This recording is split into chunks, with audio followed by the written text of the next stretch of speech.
Voilà, il est avec nous, Bernard Kayumba. Bienvenue. Merci beaucoup, Jean-David. Alors, Bernard Kayumba, avocat, financier, qui êtes-vous? Merci beaucoup, Jean-David. D'abord, Bernard Kayumba a eu de la chance pour faire ses études aux États-Unis. C'était une grâce. Mais aussi, nous nous sommes perfectionnés en faisant le droit à l'Université protestante du Congo pour, bien entendu, servir cette population. C'est depuis 2017 que Bernard Kayumba s'est lancé en politique, en créant un parti politique, le PANECO, le Parti pour le Nouvel Élan du Congo. Mais aujourd'hui, je suis le porte-parole du Front pour la 4e République. Front pour la 4e République. Voilà. D'abord, vous avez terminé, donc vous êtes avocat? Exactement, je suis avocat au barreau de Kinshasa-Matete. Avocat déjà? Oui. Et financier aussi? Exactement. Vous voulez quoi? La polyvalence. La polyvalence? Voilà. Mais vous êtes là, vous vous dites porte-parole du Front pour la 4e République, vous êtes battu pour, au sein de l'Union sacrée, aucun poste? Vous n'êtes pas mandataire? Bernard Kayumba a disparu? C'est quoi? Qu'est-ce qui se passe? Pas du tout, M. Jean-David Kilolo. Bernard Kayumba a été député national, élu de Kinshasa-Lukunga, de 2018 à 2023. Et aujourd'hui, grâce à son Excellence Félix Antoine Tshisekedi, Bernard Kayumba est membre du conseil d'administration à la Régie des Eaux. Donc, vous n'allez pas dire que Bernard Kayumba n'a pas... Vous êtes toujours là-bas? Exactement. Oui. Et toujours, mais oui, mais ça c'est un poste, oui, on peut accepter. Il faut être reconnaissant dans la vie, Jean-David. L'ingratitude ne paye pas en politique. Tous ceux-là qui ont été des ingrats, ils ont payé le coup. Et donc, moi, je ne peux pas faire partie de ceux-là qui démontrent l'ingratitude en politique. Raison pour laquelle nous militons... On vous attendait un poste un peu très élevé, peut-être ministre, peut-être vice-ministre, ça passerait. Là, vous avez complètement disparu. Pas du tout, Jean-David. Vous savez, en politique, il faut se reculer pour mieux sauter. Et aujourd'hui, Bernard Kayumba relance le chemin de la politique. Avec le PANECO, le Parti du Nouvel Élan du Congo. Ça existe toujours? Aussi, ça existe. PANECO. Il y a des activités. J'ai été dans le Kindu, dans le Tanganyika récemment, pour installer des sièges du PANECO. Et aujourd'hui, nous nous battons en tant que porte-parole du Front pour la 4e République, bien entendu, pour que nous arrivions à changer la Constitution. Non seulement changer la Constitution, mais aussi supprimer les institutions appelées budgétivores. Budgétivores parce que le Congo est fatigué. Posons-nous la question, Jean-David. Est-ce que la République démocratique du Congo a besoin du Conseil économique et social, qui est quasi budgétivore? Conseil économique et social. Est-ce que nous en avons besoin? Non. Est-ce que la République démocratique du Congo a besoin du Sénat? Nous ne voyons pas la face. Le Congo n'a pas besoin du Sénat. Le Sénégal n'a pas le Sénat. Le Ghana n'a pas le Sénat. Le Burkina n'a pas le Sénat. Le Bénin n'a pas le Sénat. Est-ce que ces pays ne vivent pas? Mais nous disons ceci. Nous sommes un grand pays par rapport à tous les pays cités là. Non, pas du tout, Jean-David. Nous disons que, au nom du Front pour la 4e République, nous disons tous ces fonds qui sont alloués au Sénat peuvent, bien entendu, affecter au projet d'investissement. L'agriculture pour sauver nos provinces. Est-ce que nous avons besoin des assemblées provinciales qui dérangent la gouvernabilité de nos provinces? Allez-y dans la province de la Chopo. Le gouvernement est toujours dérangé par l'assemblée provinciale. Chopo. Dans la Chopo. Est-ce que c'est normal? Le chef de l'État en a martelé au niveau des Kwilu. Allez-y dans la province du Haut-Lomami, précisément à Kamina, où l'assemblée provinciale a démis les gouverneurs de province en fonction, mais il y a un désordre total. Nous disons qu'il est temps que nous puissions changer la Constitution, parce que nous ne le faisons pas pour le président actuel, nous le faisons pour la République. Parce que les gens ne doivent pas confondre les choses. La conséquence du passage de la 3e à la 4e République, c'est le changement de la Constitution. Et donc, en tant que politique, Jean-David, il faut que nous arrivions à réfléchir. Et il y a une minorité des Congolais qui pensent qu'ils ont le monopole de la réflexion. Non, ils sont minoritaires. Dès lors que tous, nous parlons pour le compte du peuple congolais, il nous faille du respect mutuel pour que nous arrivions à changer cette constitution. Pourquoi nous voulons la changer, Jean-David? J'insiste sur les institutions budgétivores qui bousillent le plus grand nombre du budget de notre pays. Et donc, si cette guerre nous est injustement imposée, il y a aussi une partie qui dérange de la Constitution. Voyez-vous, on peut bien dire non, Bernard Kayumba, dans l'état de siège, oui, on ne peut pas réviser ou changer. Jean-David, Si votre maison est en train de brûler, vous n'allez pas chercher les sapeurs-pompiers parce que la maison est en train de brûler? Oui, mais ça, c'est sociologique. Juridiquement parlant, il y a de principes. C'est-à-dire que quand on parle de la révision, il y a de principes qui encadrent cette révision, de même aussi changement. Aujourd'hui, on a peur de l'hyperpolitisation de cette affaire. Parce qu'on voit lorsqu'on change ou on révise, ça va pour l'avantage du chef de l'État, Félix Tshisekedi, qui est à la fin de son mandat. Jean-David Kilolo, est-ce que c'est un péché de changer la Constitution? Ou est-ce que le Congolais va pécher? Qui a rédigé la Constitution actuelle? N'est-ce pas les êtres humains? Ces mêmes êtres humains demandent à ce qu'il y ait changement. Et donc, il ne faudra pas que si je suis opposant aujourd'hui, que je m'arroge le droit de dire que non, je refuse. Oui, nous vous l'accordons, il y a la liberté d'expression en République démocratique du Congo. Mais alors, il ne faudra pas inciter, instiguer cette population à une désobéissance quelconque. Le Congo est un État de droit et nous avons besoin des institutions fortes pour son développement. Actuellement, je suis de l'Union sacrée des nations. Je suis porte-parole du Front pour la 4e République. Qu'est-ce que nous voulons, Jean-David? Nous sensibilisons la population, nous vulgarisons pour que cela soit accepté. Parce qu'on ne peut pas passer au changement sans que cette population ne soit sensibilisée et vulgarisée. Dans le bon sens. Dans quel sens? Pour le bien-être social. Il faudra que le gouvernement fasse tout pour créer des emplois. Voyez-vous? Et donc, facilitons la tâche. En quoi cette révision dérange? Plutôt, en quoi cette constitution dérange? Pour parler aujourd'hui du changement ou de sa révision. Jean-David, vous me posez la question de savoir en quoi cette constitution dérange. Je vous ai parlé de la quasi-totalité des institutions qui sont budgétivores. Je vous ai cité le CENSA. Est-ce que nous en avons besoin? Non.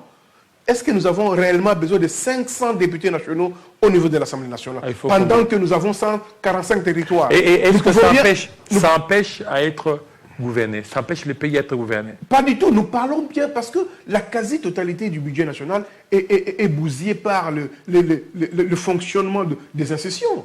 C'est cela que nous ne voulons pas. Nous voulons quand même que la population bénéficie des richesses de notre pays. Et comment bénéficier? C'est en rationalisant les dépenses de l'État. Comment arriver à la rationalisation? C'est en supprimant les institutions budgétivores, dont Bernard Kayumba, qui est le porte-parole du Front pour la 4e République, martèle maintenant, Jean-David Kilolo. Nous ne devons pas nous voiler la face. Nous voulons la fin de la guerre et nous ne voulons pas le changement de la Constitution. Mais ça ne va pas. Oui, mais là, aujourd'hui, l'élément essentiel que vous avez évoqué, c'est la fin de la guerre. Est-ce que la Constitution empêche à ce qu'on puisse tout faire pour mettre fin à la guerre? Pas du tout. Mais nous disons que, est-ce que, pendant que la maison est en train de brûler, parce que le Congo est en train de brûler, on ne peut pas faire des bonnes choses au nom parce que tel opposant a eu à marteler cela?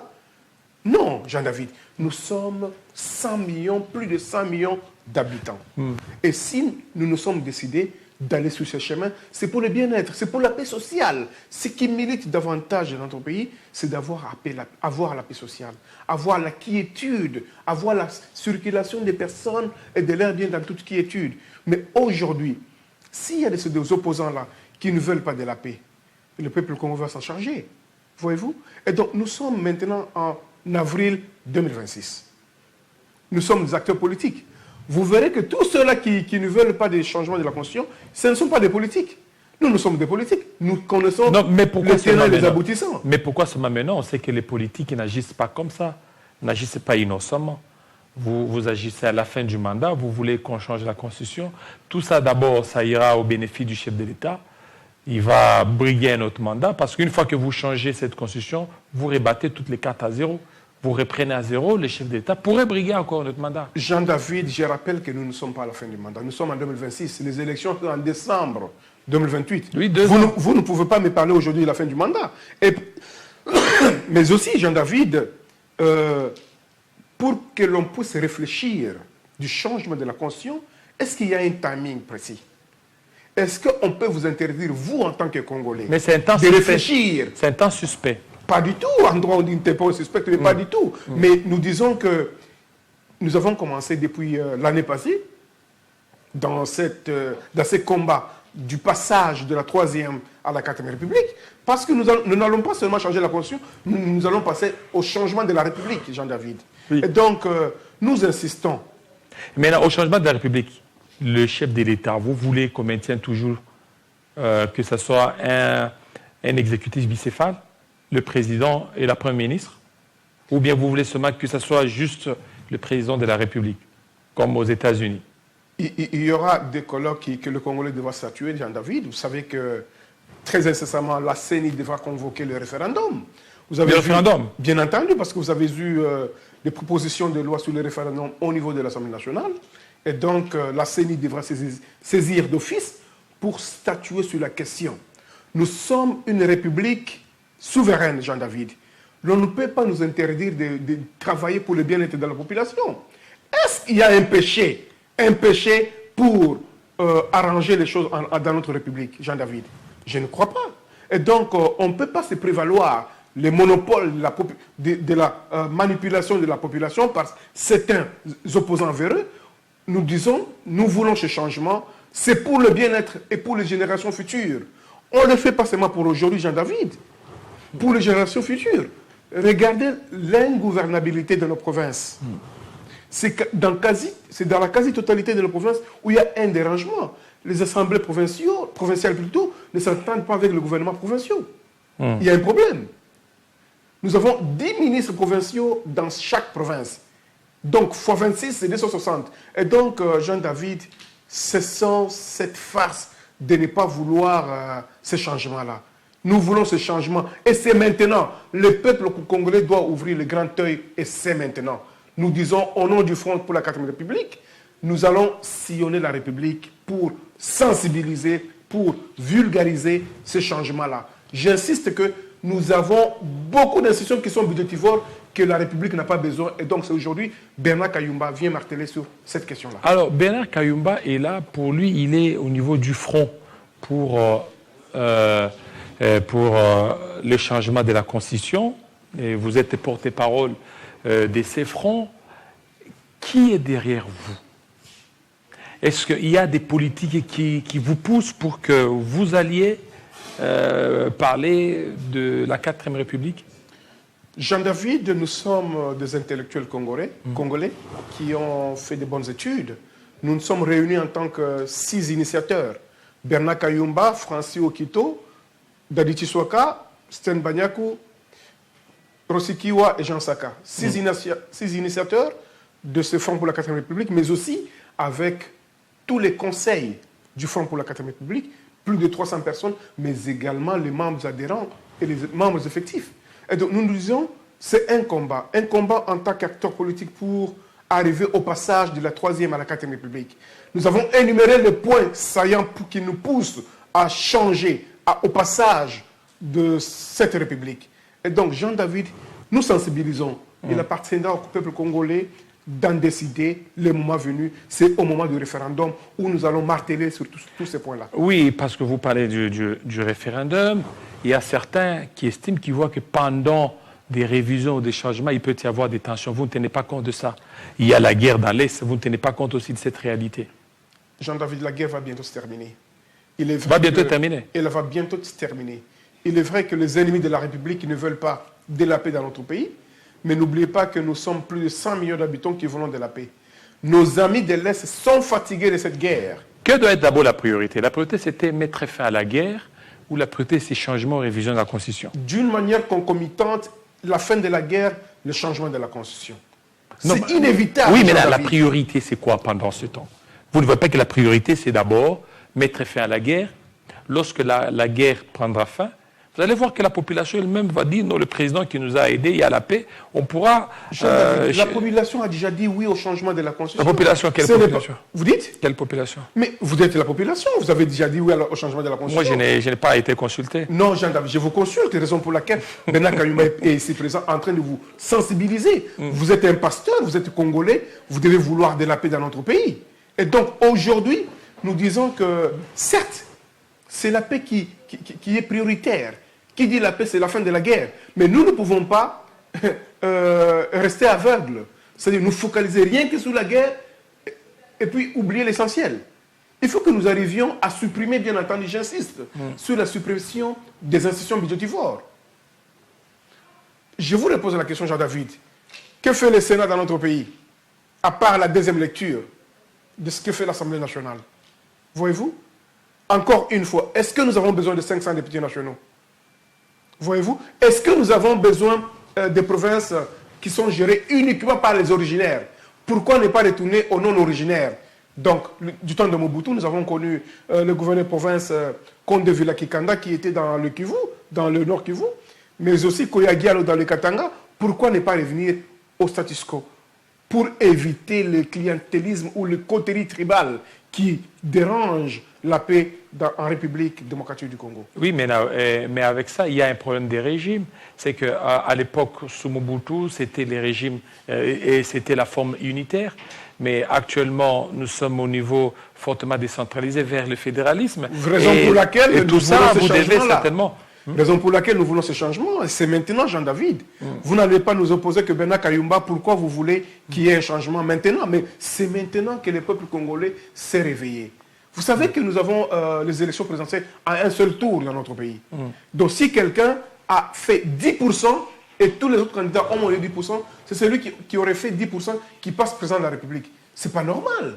Nous devons retourner à 2 tours des élections présidentielles. Et c'est pourquoi les Front pour la 4e République, ensemble avec le PANECO, mon parti politique, le Parti du Nouvel Élan du Congo, nous voulons qu'il y ait la paix dans notre pays, nous voulons qu'il y ait la suppression des institutions budgétivores, nous voulons qu'il y ait la paix sur toute l'étendue afin que le gouvernement arrive à investir à des projets durables. Une question d'un Congolais, je crois qu'il doit être dans l'Est.